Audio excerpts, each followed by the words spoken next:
Good afternoon. It's just gone 1 o'clock on Wednesday, the 17th of September, 2025. Welcome to UK Column News.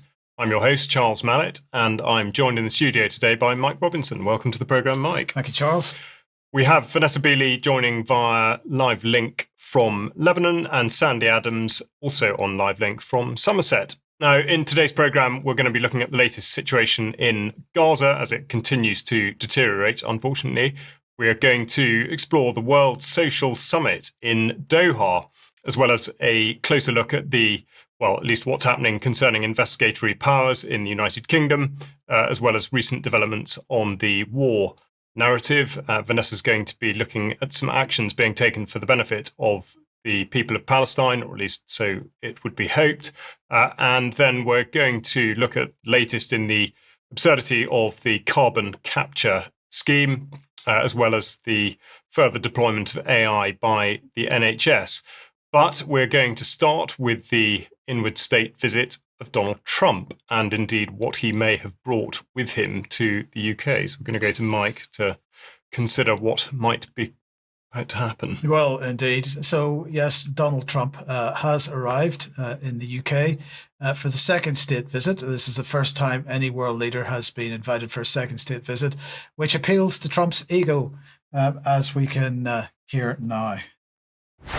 Well, my relationship is very good with the UK, and Charles, as you know, who's now king, is my friend. And it's the first time this has ever happened where somebody was honored twice, so it's a great honor. And this was at Windsor. They've never used Windsor Castle for this before. They used Buckingham Palace. And I don't want to say one's better than the other, but they say Windsor Castle is the ultimate, right? So it's going to be nice. But basically, I'm there also on trade. They want to see if they can refine the trade deal a little bit. We made a deal, and it's a great deal. And I'm into helping them. Our country is doing very well. We've never done this well. We're having trillions of dollars coming because of the tariffs. And they'd like to see if they could get a little bit better deal. So we'll talk to them. But primarily it's to be with Prince Charles and Camilla. They're friends of mine for a long time, long before he was king. And it's an honor to have him as king. And, you know, I think he represents the country so well. I've watched. He's such an elegant gentleman, and he represents the country so well. Brilliant, eh? Someone's been misinforming him if he thinks it's the first state visit to Windsor Castle. That's absolutely not the case, but if it makes him feel better, then there we are. Well, anyway, on the trade deal, which he mentioned in passing there, the Starmer regime has announced the first ever UK-US tech agreement, which will, quote, bring new healthcare breakthroughs, clean homegrown energy, and more investment into the local communities and businesses in Britain and the United States. Now, Sandi's going to be talking more about AI and the NHS later, but this comes as America's top technology and AI firms, and I say that dripping with sarcasm, like Microsoft, NVIDIA, Google, OpenAI, and CoreWeave, commit to a combined £31 billion to boost the UK's AI infrastructure and cutting-edge tech, says the government. From data centres to computer chips, the processing power behind AI, today's commitments, they say, builds on the £44 billion investment in the UK's AI tech sector under this government. That's their words. Now, on screen, you see the statement from OpenAI with the lovely graphic there. Now, according to them, this will help power the UK's future economy, boost its global competitiveness, and deliver on the country's National AI Opportunities Action Plan. And they say that boosting the UK's status as an AI maker, NVIDIA will join forces with companies across the UK to deploy 120,000 advanced GPUs, that's graphics processing units, across the UK, representing its biggest ever rollout in Europe to date. And they say that this infrastructure is the building block of AI technology, able to carry out a huge number of calculations in a split second. So we should all be highly impressed by that.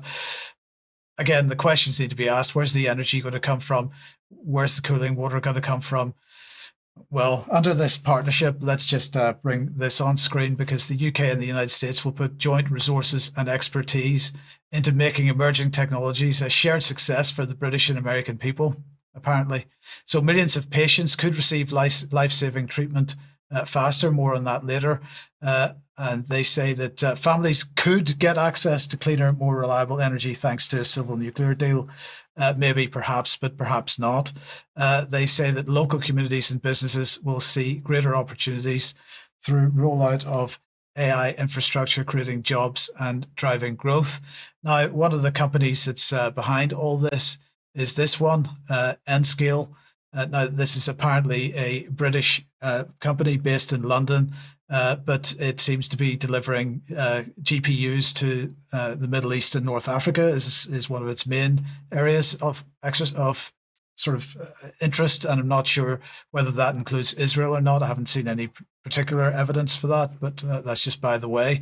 But they are also involved in producing this, which is OpenAI to build its first European data center in Norway with partners, and this is also being called Stargate. So Stargate, Stargate Norway. Sorry. So it seems to be a process that's being rolled out just about everywhere, Charles, at the moment. So my question is, what is the destination for this? So let's try to imagine our future here a little bit.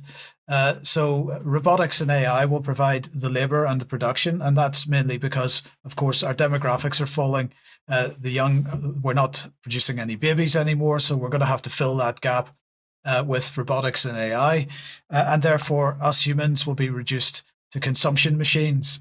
Now, how are we going to earn a living? Well, we're not, because we're going to live off universal basic income, and digital ID and CBDC is going to be required. So there we go. That is pretty much, I believe, where we are going to end up if we continue down this path. Yeah, and I think it seems likely we will. I think that's a prediction that people should absolutely bear in mind. And, you talk about AI opportunities. It's very hard to see how they are opportunities for anyone other than the companies that are rolling this stuff out and hoovering up enormous amounts of taxpayer money. Now, on a related note, we're going to go to Sandi. Now, Doha, of course, has been in the news for various reasons recently, but you're going to be talking about something else, the Social Summit. Yes, the Social Summit. It's the World Social Summit by obviously it's the United Nations and the World Economic Forum are getting together, and it's the second summit for social development. And that the first one was held in Copenhagen in 1993, the year after the Earth Summit. So they haven't had one of these. Summit for Social Development for a long, long time. So it's quite an interesting point. We have got a video to explain what it's about.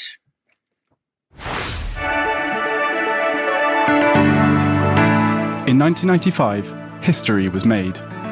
The World Summit for Social Development in Copenhagen united world leaders around a groundbreaking commitment to put people at the centre of development.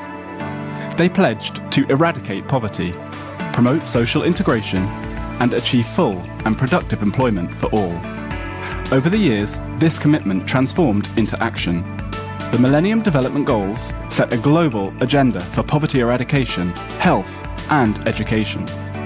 The Sustainable Development Goals envisioned a just and sustainable world. The Pact for the Future reaffirmed global solidarity for current and future generations. In 3 decades, progress has been remarkable. Extreme poverty has been reduced by half.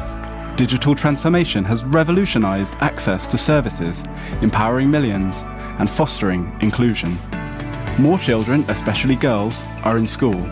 Breakthroughs in global health have increased life expectancy and tackled diseases like HIV/AIDS.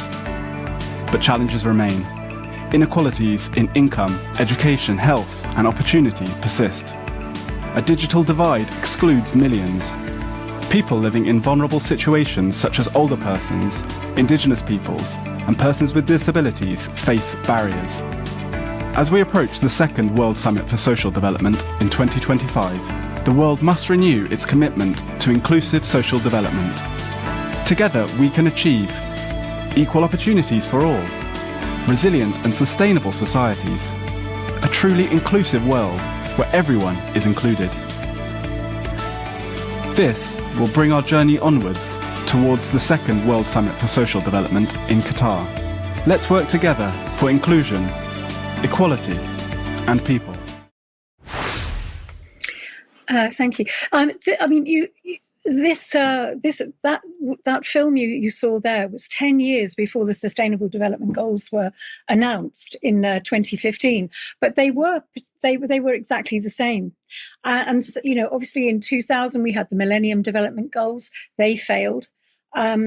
They were supposed to be tackling poverty, health, and education. In 2015, obviously, they launched the goals, the 17 goals, which laid out a roadmap for a more sustainable and, well, they say a more sustainable and equitable future. It's actually the roadmap for the fourth industrial revolution. And in 2021, our common agenda called for renewed inclusive multilateralism. And in 2024, the Pact of the Future reaffirmed solidarity across generations. So that first summit was pretty much, the same as we've got now, but kind of, just rehashed. So they say that the challenges still remain, and so the road to Doha is really a roadmap, really for the future. And what they're doing is they're looking at a progression of the Sustainable Development Goals. 30 years on, you've still got the same challenges. It hasn't changed, because 30 years on, we're still looking at the same development goals, and they are falling behind in these goals. You've got the 10 commitments that they said they would achieve, and those commitments have not been achieved. It's still work in progress. So what we can see from this is that the 2025 progress assessment reveals that the world remains far off track from achieving these goals. So I think we'll be looking at that a bit later. So at the moment, there's another one of these conferences going on, and it's a Sustainable Development Impact meetings, which are pretty much this, it's all about human computation. It's about what we're going to be dealing with in the future, and how they think we're going to live. So the key themes: accelerating social progress, climate and nature with crossover into social justice and economic transitions, tackling inequality and promoting inclusive growth. And Deloitte, a part of this, Deloitte are saying they're committed to helping create better futures by making an impact that matters. That's why we're taking to the world stage across the United Nations General Assembly week, because it's actually the United Nations General Assembly as well.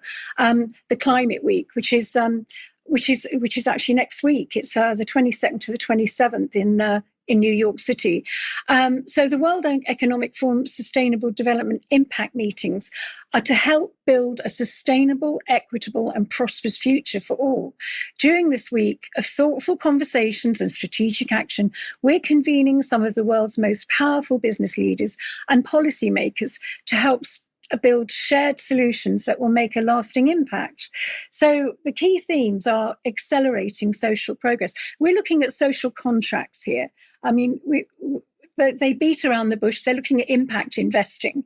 And Deloitte, as we know, are all bound up with impact investing. They're the ones that are working with the Royal Foundation, with Kate Middleton, looking at impact investing and data mining, the under fives. So this is what we're looking at, and they skirt around it. They don't actually say what they're doing. Climate and nature with crossover into social justice, all that stuff. So basically, we're looking at the people who attend are stakeholders from governments, policymakers, business and corporate leaders, civil society, NGOs. You've got young people's groups and financiers. They're all going to be there, just literally working out how they can extract as much data from us as they can. Now, looking at the Sustainable Development Goals, they are failing. And I don't think they were ever meant to succeed, because they don't care whether they succeed or not, to be honest. All they want is to be able to get the human computation. So in 2025, the progress assessment reveals that the world remains far off track from achieving the 2030 goals. The 2015 baseline at the most recent years, supplemented by agency analysis, among these, only 35% show adequate progress. Only 18% are on track, and 17% are making moderate progress. In contrast, 48% of targets show insufficient progress, including 31% with only marginal gains and 17% with no progress at all. So 18% of the targets have regressed below 2015 base levels. So it's not working anyway. But they still continue to have these conferences in big hotels and just push it and just tell us that they're working hard at saving the planet. So we're looking at these goals. End poverty. Poverty is actually worse. If you look at the graphs, poverty is declining. And the thing is that digital poverty, they've invented new poverty, digital poverty, fuel poverty. I can't even afford to boil the kettle poverty. So there's zero hunger. That's not going well. We've got more food banks, and in this country, we've got the Trussell Trust saying that there's more food banks being used by the UK's people. Good health, that's declining. Global health management, most of us can't get a doctor's appointment even. So quality education, dumbing down. Nobody's learning anything. So they're not achieving their goals in schools, and peace and justice is not working either because we've got the more corruption. So there we have it. That it's not working, but they aren't interested in achieving the goals, I don't think. Thank you. Sandi, thank you very much indeed. Now, on to something different. Yesterday, the Investigatory Powers Commissioner's Office, the IPCO, announced that it had been directed by the Prime Minister to investigate a series of apparent abuses of the judicial system, most notably by the security service MI5. Now, the popular narrative, as delivered by the BBC, is inextricably linked with this case. And the story goes back some years concerning the serious abuse of a woman by a man who was alleged to be being used by MI5 as a covert human intelligence source. And three of the many issues are whether such abuse did actually take place, and therefore whether MI5 failed by extension to protect this woman, whether MI5 lied to the courts about their relationship with the man in question, referred to as Agent X, and indeed whether the security service lied to the BBC. Now, it's notable in this BBC article that that they are able to talk to MI5 about this in the first place. Of course, UK column, I dare say, would not have the same success were we to try. This is written by Daniel de Simone, and he writes that, in fact, MI5 had disclosed the man's status in phone calls to me as it tried to persuade me not to investigate the man, known publicly only as Agent X. So the BBC really appear to be more concerned about the lies told to them rather than the other particulars, which, of course, bearing in mind truthfulness, is somewhat ironic, one might consider. Now, at the heart of this is the policy of the intelligence services to neither confirm nor deny whether or not a particular situation is the case. And I think one must ask really whether this sort of situation should be surprising when one considers the many pieces of legislation which are enabling covert and secret activity to be taken, indeed including criminal activity. We've got the Regulation of Investigatory Powers Act 2000, the Investigatory Powers Act 2016, the Investigatory Powers Amendment Act 2024, and of course the Covert Human Intelligence Sources Act 2021 as well. They are, of course, always cloaked in the suggestion that they are necessary for your safety, and of course that they're being managed and regulated appropriately and responsibly. Now, there is a reminder, or at least I'm going to issue a reminder from the Covert Human Intelligence Sources Act 2021 that a criminal conduct authorization is an authorization for criminal conduct in the course of or otherwise in connection with the conduct of a covert human intelligence source. And I know Mike has done so recently, but I'm going to read the full list of agencies which may break the law with impunity, subject to satisfying the conditions. And they are, as written down in the legislation, any police force, the National Crime Agency, the Serious Fraud Office, the Intelligence Services, the Armed Forces, Her Majesty's Revenue and Customs, the Department of Health and Social Care, the Home Office, the Ministry of Justice, the Competition and Markets Authority, the Environment Agency, the Financial Conduct Authority, the Food Standards Agency, the Gambling Commission. So it is quite staggering, really, that those privileges, one might call them, are afforded to all of those organisations. And the Prime Minister's intervention in this particular situation may be regarded as superfluous in that it adds nothing to what the courts had said in both the beginning and end of July of this year, which was that further investigation is required, and this is to be done by the IPC, as I mentioned. Now, the overall investigation is held by the Investigatory Powers Tribunal, and on the 30th of July, over 3 years after proceedings began, wrote that Beth, the claimant here, the respondent, sorry, wrong claimant, Beth was in a relationship with X for a number of years and claims that he was seriously abusive to her. Beth says that X was a covert human intelligence source who was working for MI5. The tribunal has not yet considered or determined the substantive merits of the claim.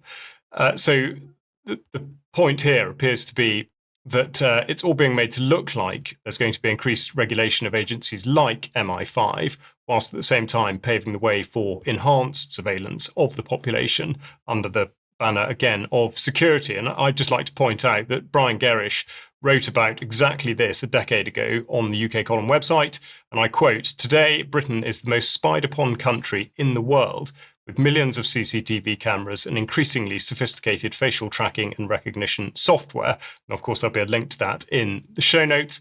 And the last thing I'd like to point out is that the Investigatory Powers Commissioner is, of course, none other than Brian Leveson, the man who ran the inquiry which set the ball rolling for the situation that Brian Gerrish has just described, or at least described a decade ago. And most recently, the same man whose report on the judiciary said, among other things, that juries should be done away with because they are too time-consuming. Now, that moves us on to Vanessa, and Vanessa, to go some way to describing what's been happening recently in Gaza. Yeah, as you mentioned, Charles, things have deteriorated beyond what we thought was where it couldn't deteriorate any further previously. This short video that I'll show just to begin my report, hundreds of thousands of people are being forced out of Gaza City, which is in central Gaza, into areas in the south that are effectively becoming kill pens for the Zionists. This was the bombing of a truck that was evacuating a whole family. I apologize for the distressing video. الأطفال يلا يلا يلا شهداء يلا شهداء أطفال نازحين ناس نازحين يلا يلا نازحين يلا الشهداء. So while an entire family was wiped out in that one bombing, and while many others are being slaughtered on their way to try and evacuate to where there is effectively no safety at all in Gaza. This is Chancellor Friedrich Merz, who, if you remember, said that Israel was doing our dirty work, meaning the EU, when they attacked Iran. Here he is speaking with great emotion at the reopening of a synagogue in Munich. Einfach nicht hätte passieren dürfen unter uns Menschen.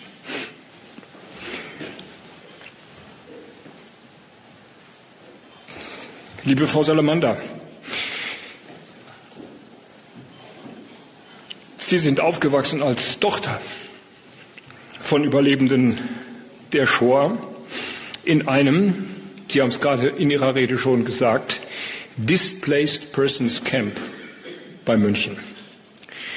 Und Sie haben in einem Ihrer Bücher geschrieben, dass Sie als Kind immer wieder diese eine Frage stellten, ob denn den Juden niemand geholfen habe. He goes on to say that the government will wage war against anti-Semitism, which means against protesters against the genocide that Zionists are committing in Gaza and in the occupied territories. At the same time, around 2 days ago, this report appeared in Dutch media, De Volkskrant. This is the English version.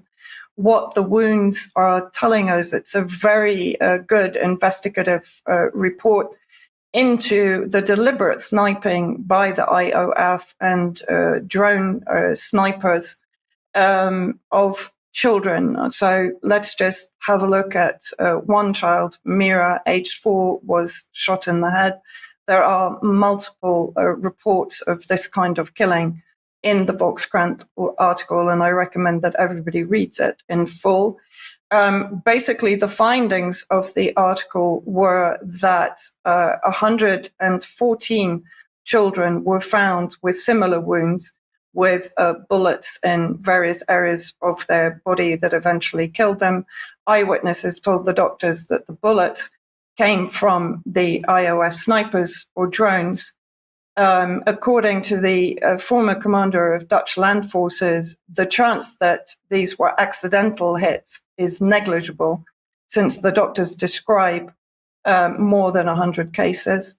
9 doctors testified that the wounds had probably been caused by the controversial fragmentation weapons, which I'll come on to in the next slide. And of course, the IOF is denying everything, despite there being a history of Amnesty International and Human Rights Watch reports on the use of fragmentation weapons and sniping of children. And if we look, this is the effect of one of the fragmentation weapons. So when the bullet or the missile explodes, it releases hundreds, if not thousands, of tiny pellets of tungsten, which enter the body. Sometimes the children are sent home because the wound is not immediately visible, and yet those tiny pellets enter the organs.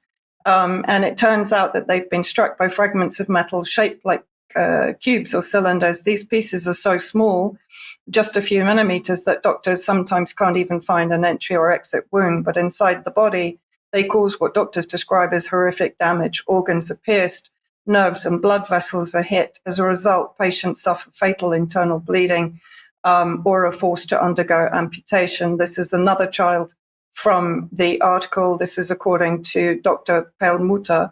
The fragments are made of tungsten. The girl was hit by the metal fragments. Unfortunately, they entered through her nasal cavity and into her brain and killed her. Now, today we also have to remember 17th of September is the 1 year after the terrorist pager attack in Lebanon. This is just one of the victims. This is Hossein Daini, age 12. I used to run and go to school. Now I just go to Beirut for treatment. More than 3,000 people in Lebanon were injured by the pager attack. Many mutilated, lost their eyes, their hands, had their faces laced with scars that will haunt them for the rest of their life.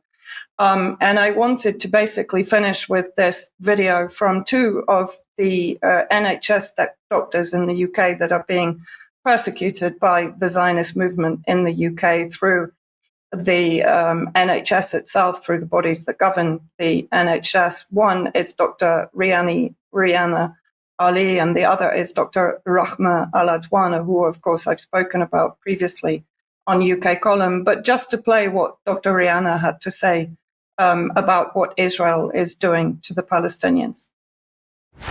Sure. The settlers have done that since. They have poisoned crops. They have booby-trapped, they have poisoned, left poisoned food, tinned food. They've booby-trapped toys. They have used quadcopters, which emit the sound of children crying, to lure Palestinians out. And then as soon as they come out to look for the crying child, they kill them. Okay?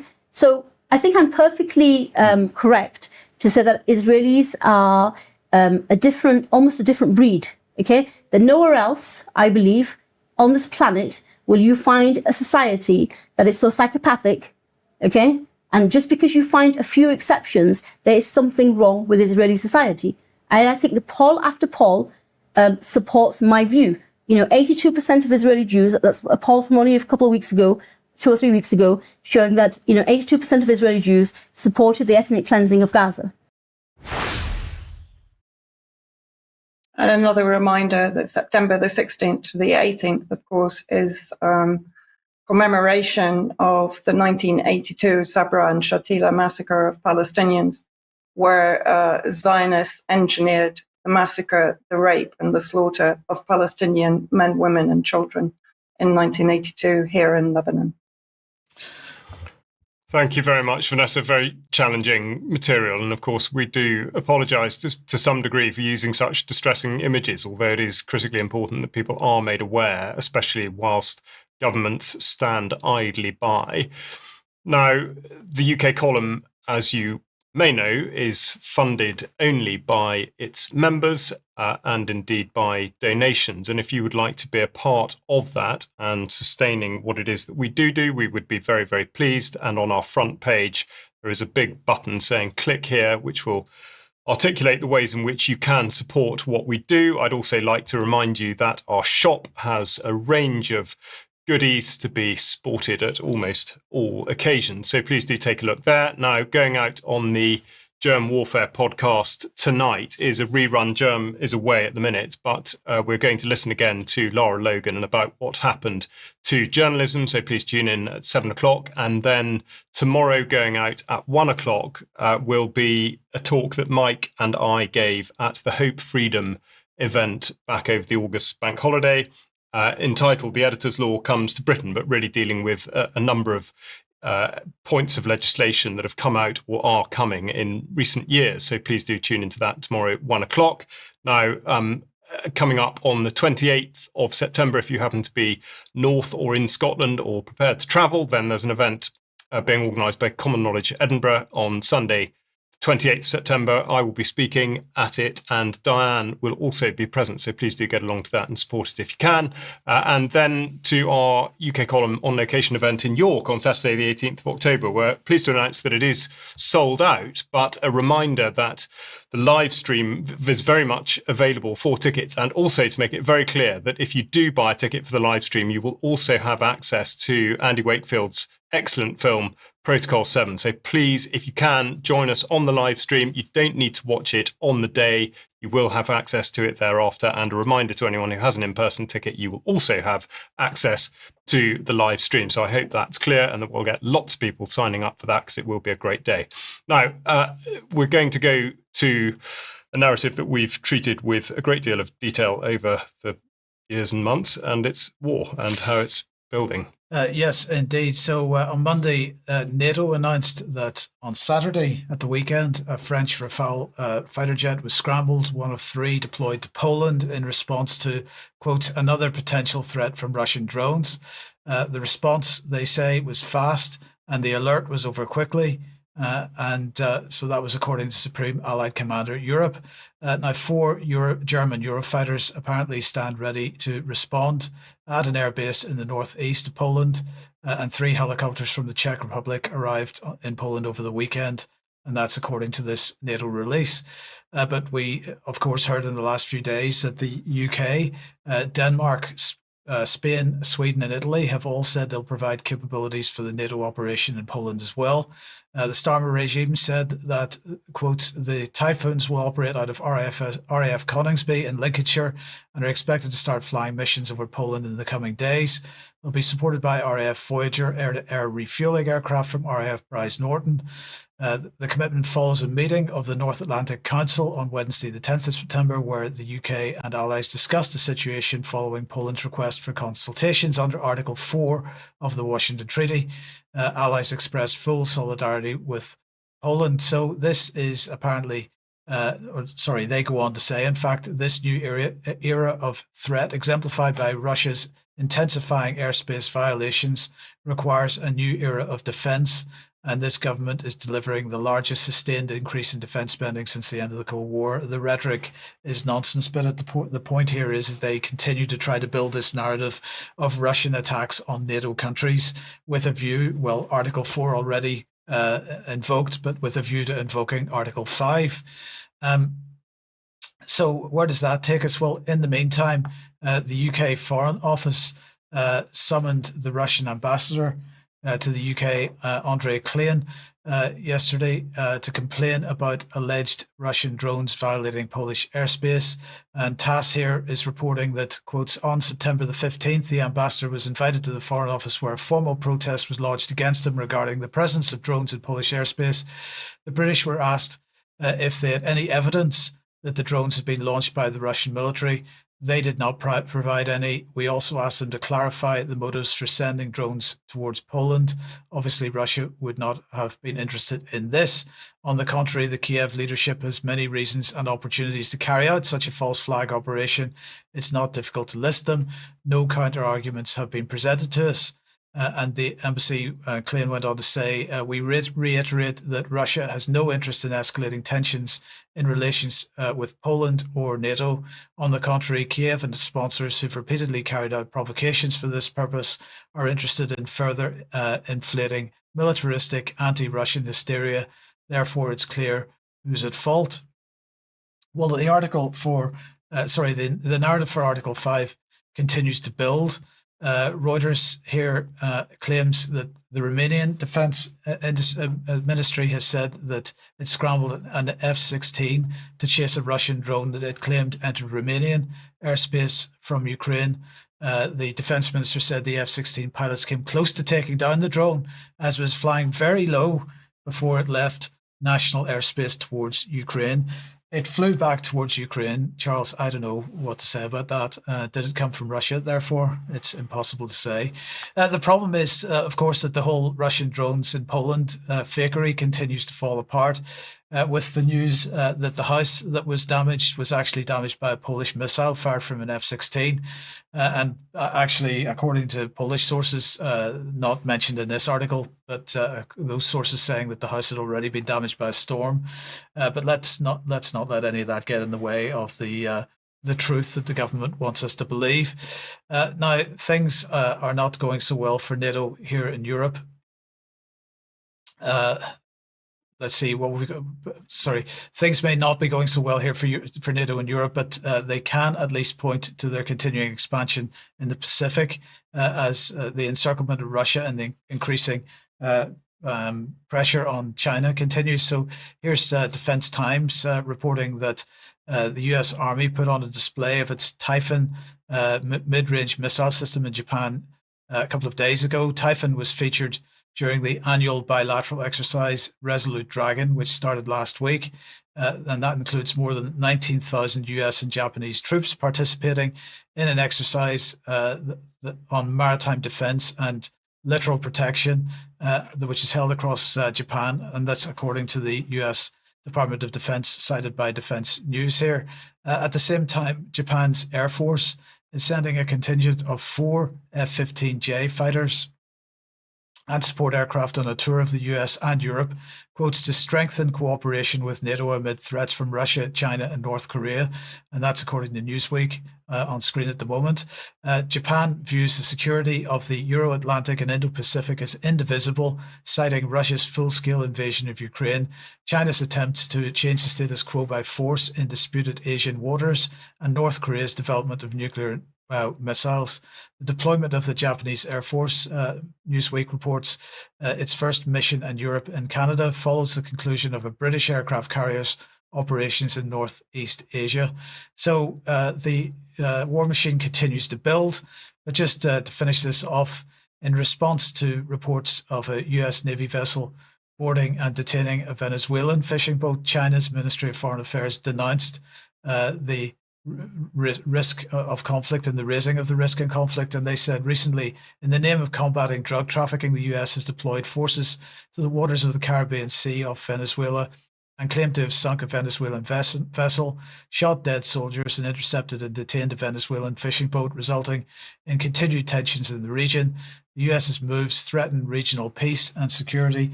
severely infringe upon other countries' sovereignty, security, and lawful rights and interests, and seriously violate international law. And that was according to the Chinese Foreign Ministry. I just wanted very briefly, Vanessa, just to get a comment from you on this, because you are aware of what's going on with Venezuela. So if you could comment on that, and also the Chinese statement here. Well, I think, historically, the war on drugs has never been anything more than the US basically benefiting from the drug cartels, but then weaponizing them against the target countries. We've seen it in Venezuela, and of course, we saw it in Syria with President Assad being called the head of the narco state with the Captagon claims. Of course, Captagon running is still continuing since the former government fell, which suggests that it had nothing to do with President Assad, but more to do with the Western terrorist proxies. Okay, thank you, Vanessa. Now let's move on then back to sort of Palestinian-related issues. Yeah, indeed. With Vanessa, I mean, you obviously, your earlier segment really describing how little is being done by the political class who continue to sit on their hands. But now you're going to tell us a bit more about people who are, in fact, getting out and doing something. Well, sadly, the report is actually more about the infiltration of pro-Palestine movements, particularly in the West, and this is related very much to the UK. It's an investigation that was largely done by Professor David Miller, but I participated in it at Palestine Declassified with Chris Williamson and David Miller.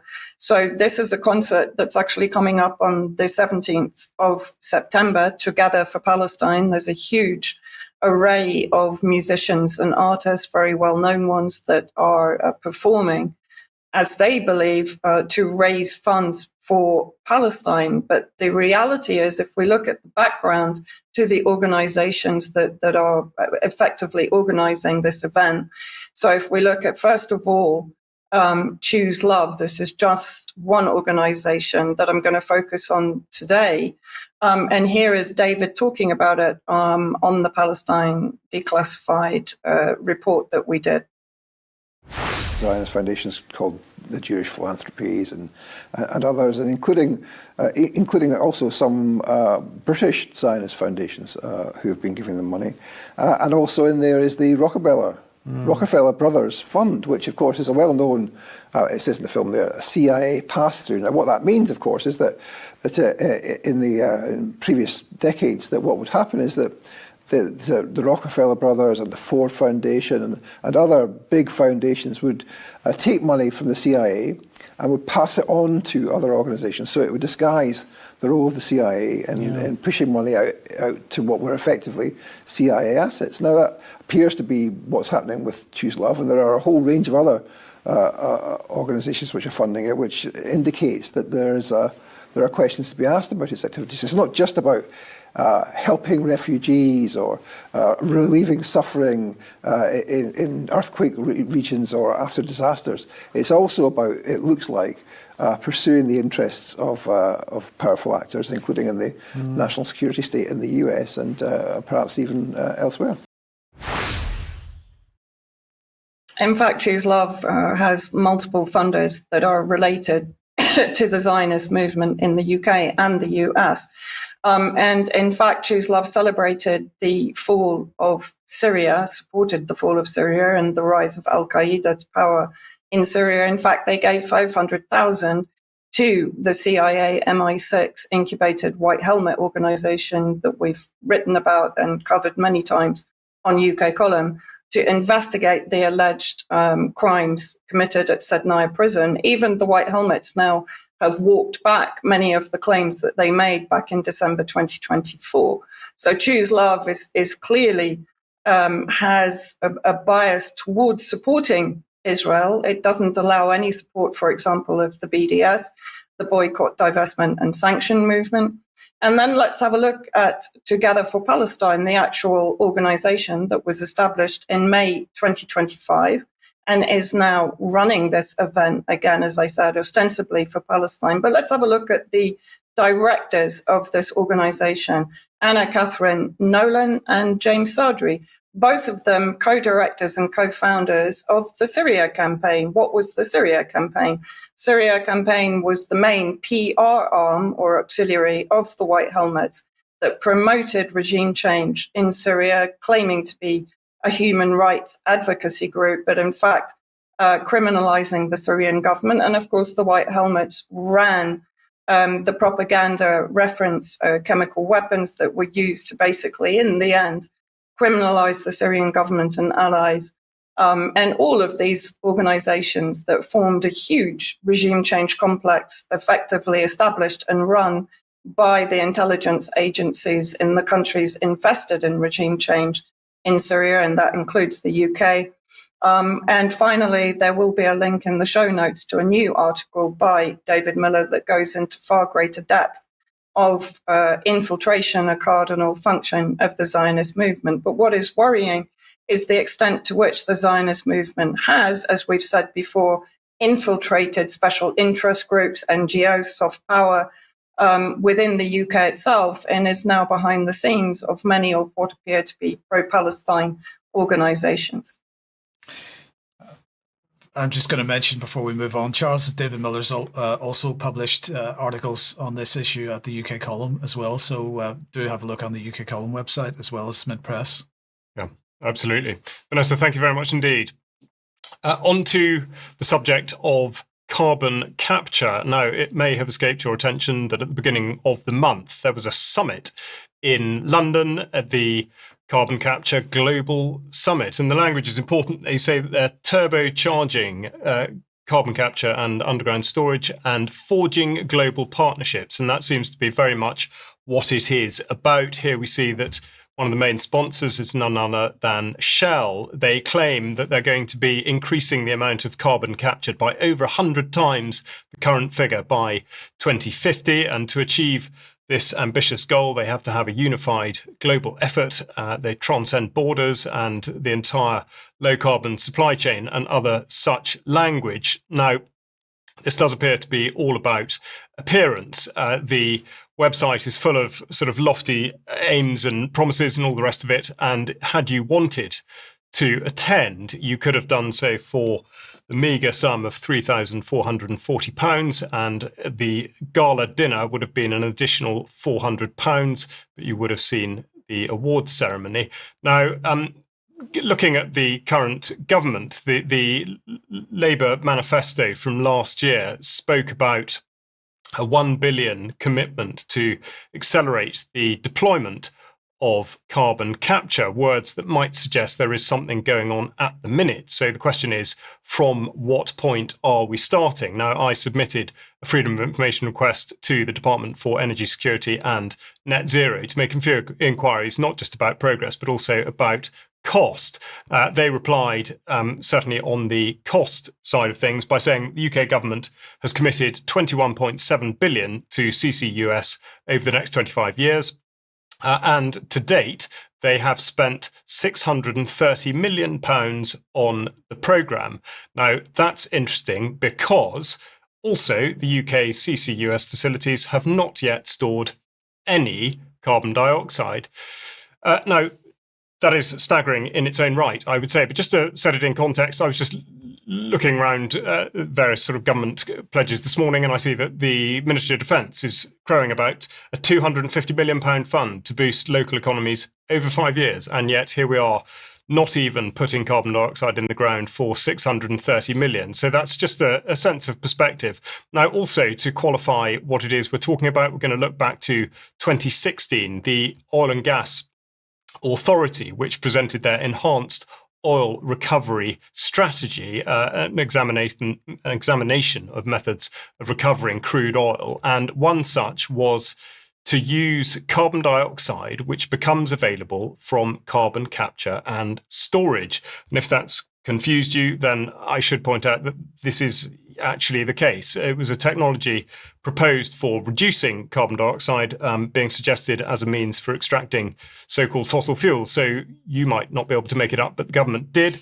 I asked the department, as I referred to earlier in the FOI request, I asked how much carbon dioxide had been used for enhanced oil recovery and was told that EOR is oil production and would not qualify. So they can't quite seem to make their minds up, but they can go on to say that the terms and conditions carrying out EOR would be in breach of the license. So one of many inconsistencies, some of which are covered by the fairly comprehensive and very damning report by the Public Accounts Committee. Now, it quotes the Department for Energy Security and Net Zero as saying that CCUS is essential for the UK to meet its net zero targets. Those are the words of the department, not the Public Accounts Committee.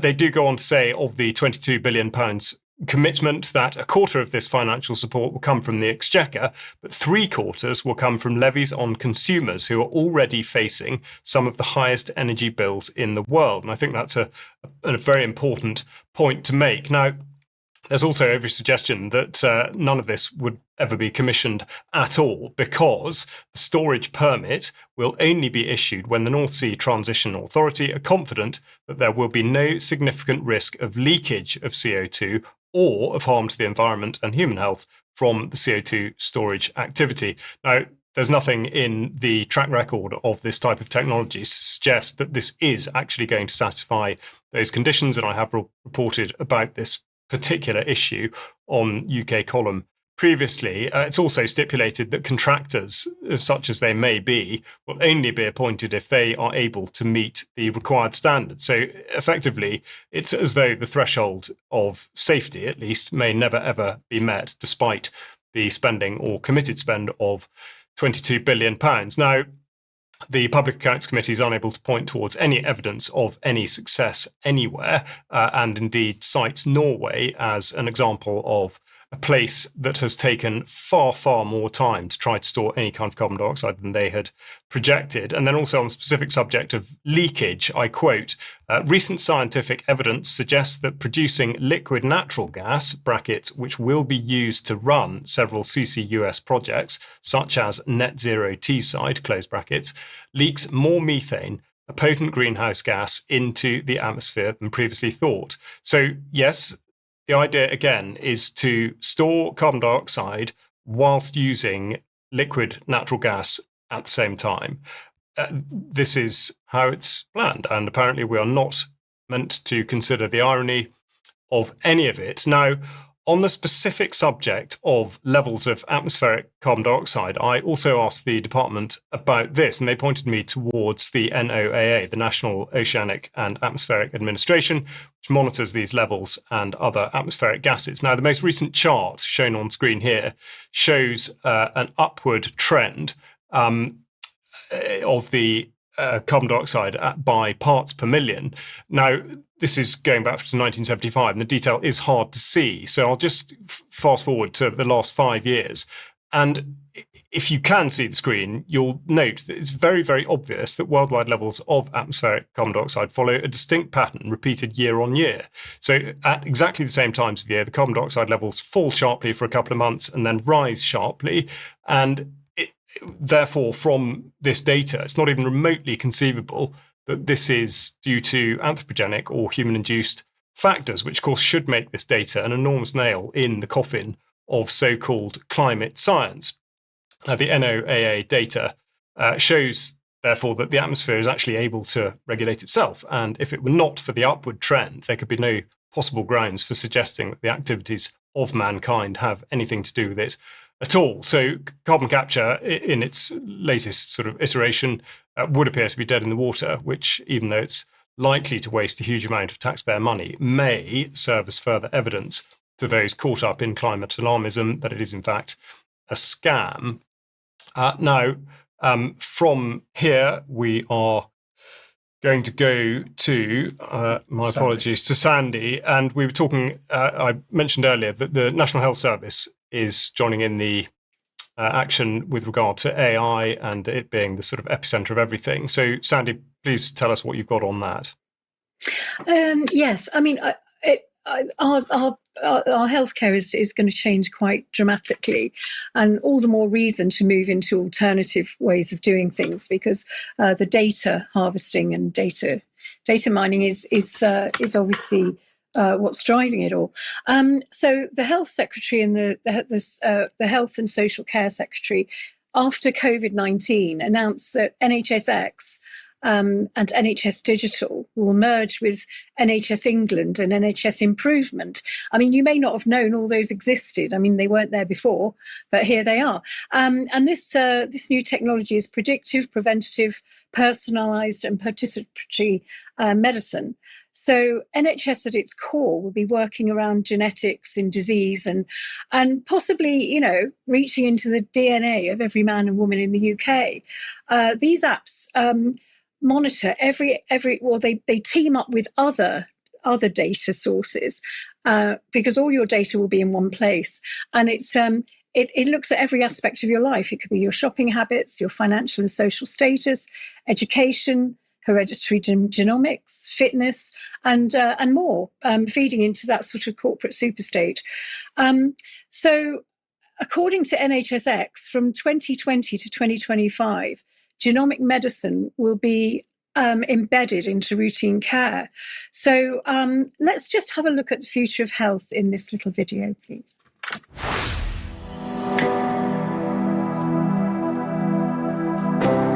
In the decades ahead, healthcare will undergo dramatic transformations. Medicine will become more precise. Value will shape care delivery. Patients will become empowered consumers. And digitalization will transform every facet of healthcare. Patients will have a digital twin, a customized computational model of themselves, enabling Dr. Clive to anticipate illness, guide therapy options, and predict outcomes of procedures.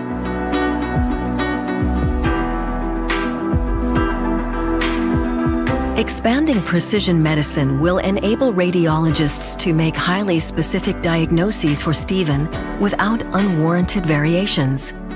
AI-powered decision models, fed by vast population health data, will improve diagnostic accuracy.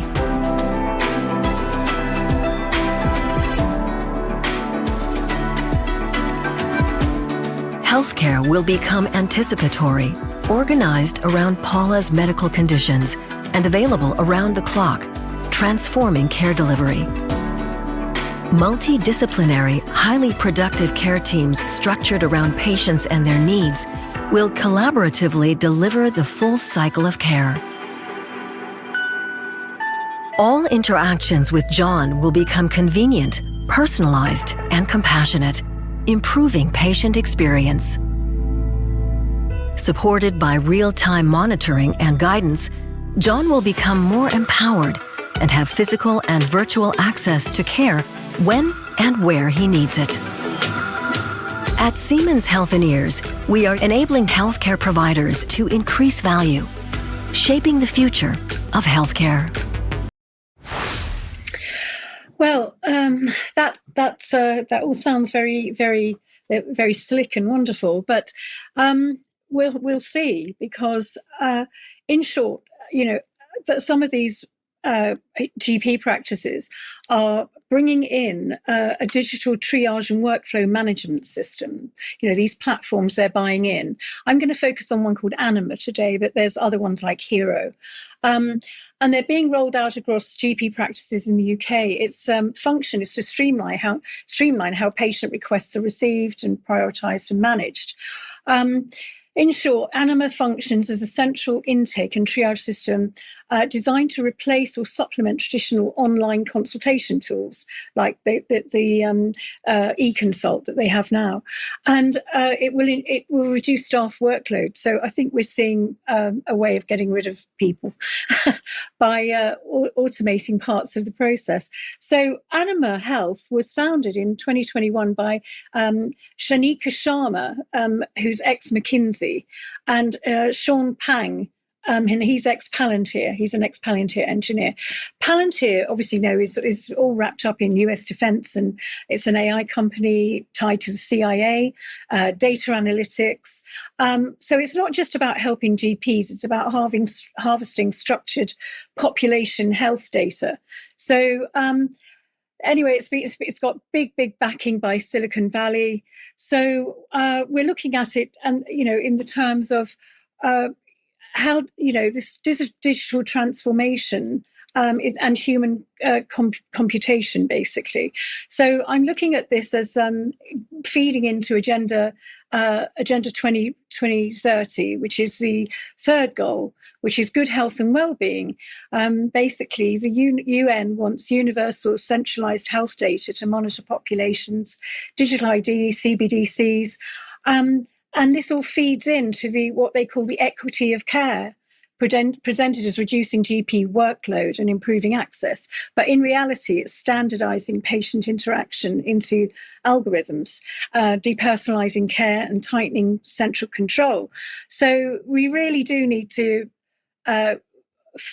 make our parallel systems and focus on natural health care, because this to me is really kind of a bit too pervasive. Thank you. Absolutely, Sandi, and of course something will come up at our York event in October.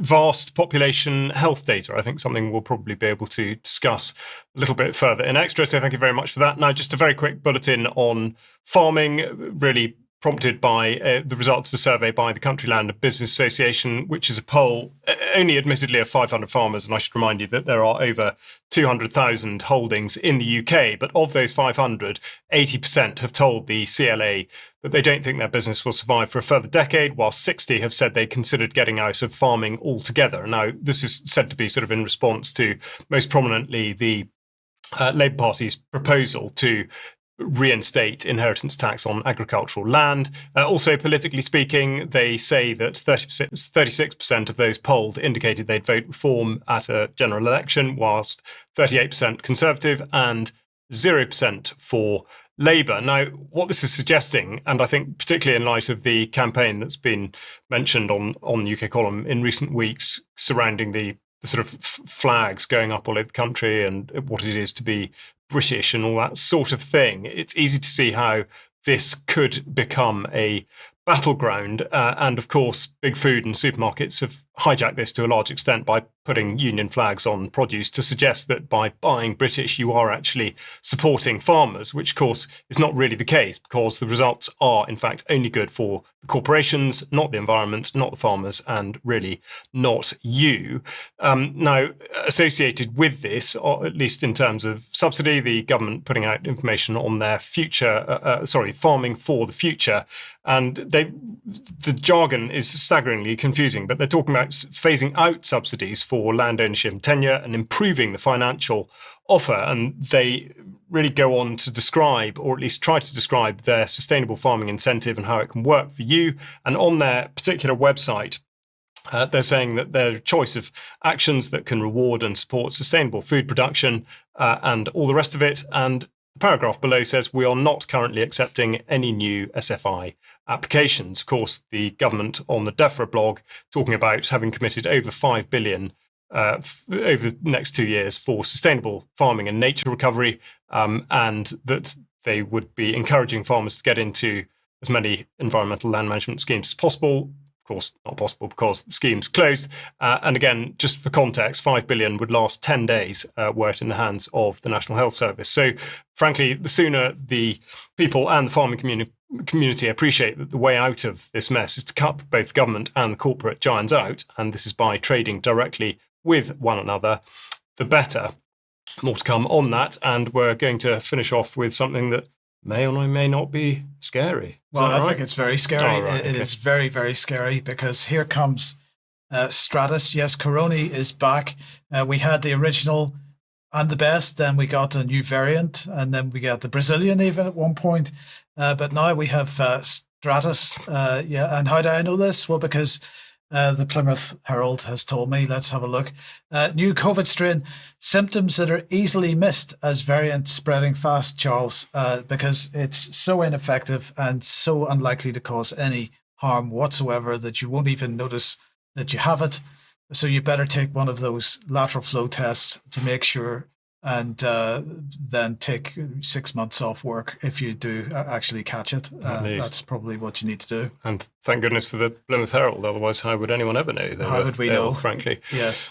Right, well, that brings us to the end of the programme almost. I would just like to remind you that we have Germ and Lara Logan at 7 o'clock this evening. Mike and I will be speaking at 1 o'clock tomorrow, recorded from the Hope event. And of course, we will be staying on for extra time in a few minutes. So if you're a member, please do join us for that. If you're not a member, please do consider it. And finally, don't forget that there are, frankly, unlimited tickets available for the live stream for our October event. So please do join us for what will be an incredible day.